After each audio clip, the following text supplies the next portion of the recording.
The end-of-year holidays are always a time people eagerly anticipate. The sparkling lights on Christmas trees, warm family meals, and laughter echoing everywhere. But this year, everything was completely different for me. I sat in my small room, gazing out the window. Outside, snow fell gently, blanketing everything in white. Christmas lights twinkled from neighboring houses, but no one was beside me. I had moved to this city a few months ago for a new job, far away from family and friends. This was my first time spending the holidays entirely alone. Christmas isn't always magical, I thought to myself. Maybe it's just another ordinary day, like any other. As a reflex, I picked up my phone and started scrolling through Instagram and Facebook. Photos from friends and colleagues popped up, pictures of families gathered around the Christmas tree, laughter filling every frame. Joyful captions, "Nothing beats being with family this holiday season." Short videos capturing the excitement of gift exchanges, accompanied by shouts of delight. And what about me? A cup of cold coffee on the table, a room so quiet it felt eerie. Am I the only one spending the holidays like this? I wondered.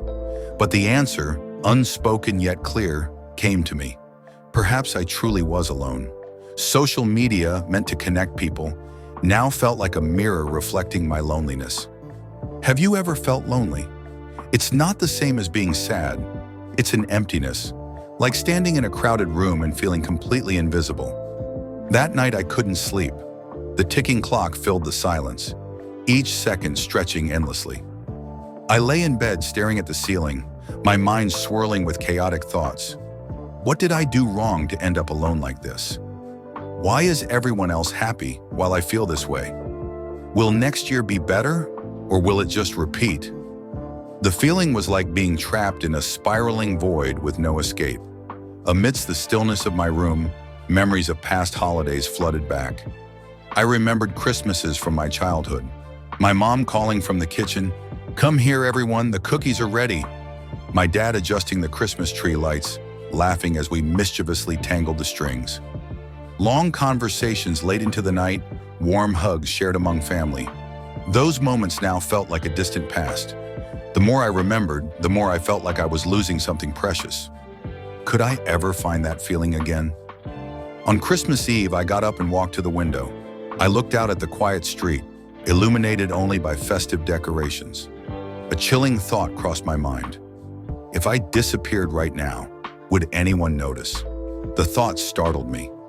I didn't truly want to vanish, but the question lingered. Perhaps this was what loneliness did, making you feel invisible, like you didn't exist in anyone's eyes. After hours of sinking into my thoughts, I suddenly recalled something a friend once said. Loneliness isn't a permanent state, it's just a phase. But to move past it, you have to do something, no matter how small. I decided to try something different. I opened my laptop and searched how to deal with loneliness during the holidays. Ways to feel less lonely at Christmas. Articles and stories from others appeared. They had felt like I did, but they had taken small steps to change.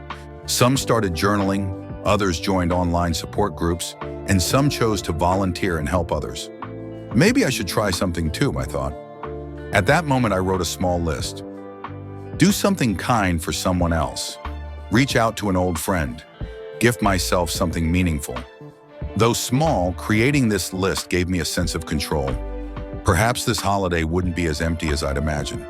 The next morning, I woke up with a strange feeling. The room was the same. The dim light through the window still couldn't brighten the emptiness inside me. But this time, instead of sitting idly or scrolling through social media, I decided I need to do something. Anything. Just start. I looked at the list I had written the night before. Do something kind for someone else. Reach out to an old friend. Gift myself something meaningful. Simple as they were, each item felt like a challenge. I had grown used to living in my own shell, isolating myself. Doing something for someone else or even calling a friend felt like stepping far outside my comfort zone. I started with the first item on the list. Do something kind for someone else. I stepped outside without any particular plan. Snow continued to fall. The streets were sparse. Everyone seemed busy with their own plans. I wandered into a small cafe near my home. Inside, I noticed an elderly woman sitting alone, her face lined with wrinkles but her eyes distant, as if lost in memory. I took a blank Christmas card from the cafe counter and wrote a few lines. Wishing you a warm holiday. You are not alone. A stranger wishes you all the best. I placed the card on her table as I left. I didn't stay to see her reaction, but for the first time in days, I felt a small warmth within me. Sometimes, even a small act can shift your mood, and maybe someone else's too. Back home, I turned to the second item on the list. Reach out to an old friend. I picked up my phone and scrolled through my contacts. So many names I hadn't reached out to in years. Partly out of shyness, partly out of fear that the conversation might feel awkward. After some hesitation, I decided to message Sarah, a close friend from college I hadn't spoken to in over 2 years. The message was simple. Hey Sarah, how have you been? I just thought of you and missed the times we'd talk endlessly. Are you free to chat? I didn't expect much, but 10 minutes later she replied, Oh my gosh, I was just thinking about you the other day. What's up? Call me. The call lasted over an hour. We caught up on work, life, and everything we had missed in the past 2 years. Sarah even invited me to spend time with her family if I had no other plans. I know what it feels like to be alone during the holidays. If you need to, just come over.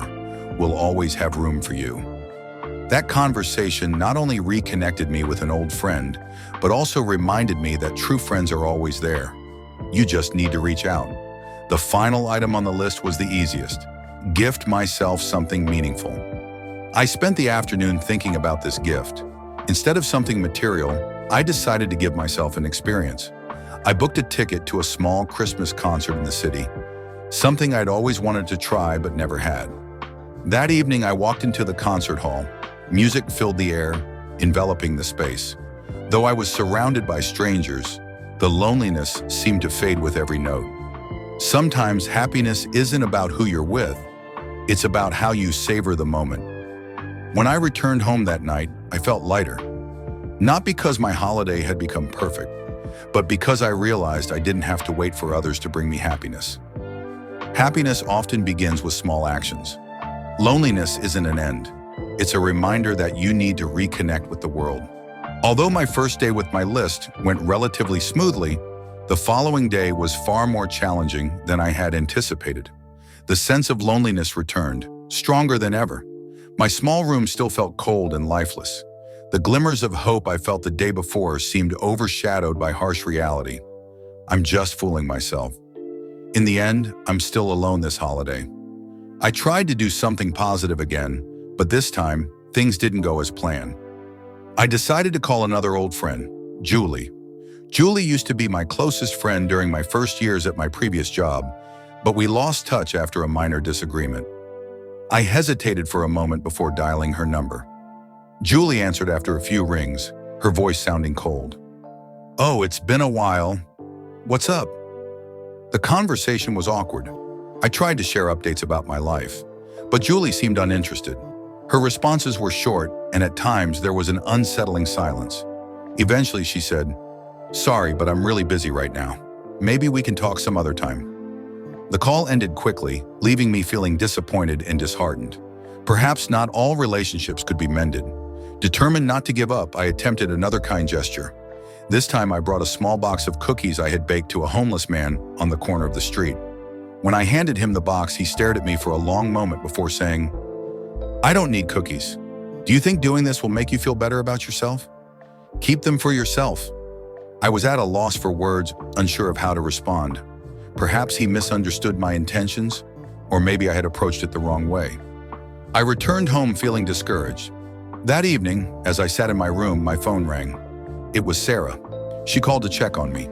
After hearing about my day, Sarah said, Not everything you do will yield immediate results, but that doesn't mean it's meaningless. You tried, and that's something to be proud of.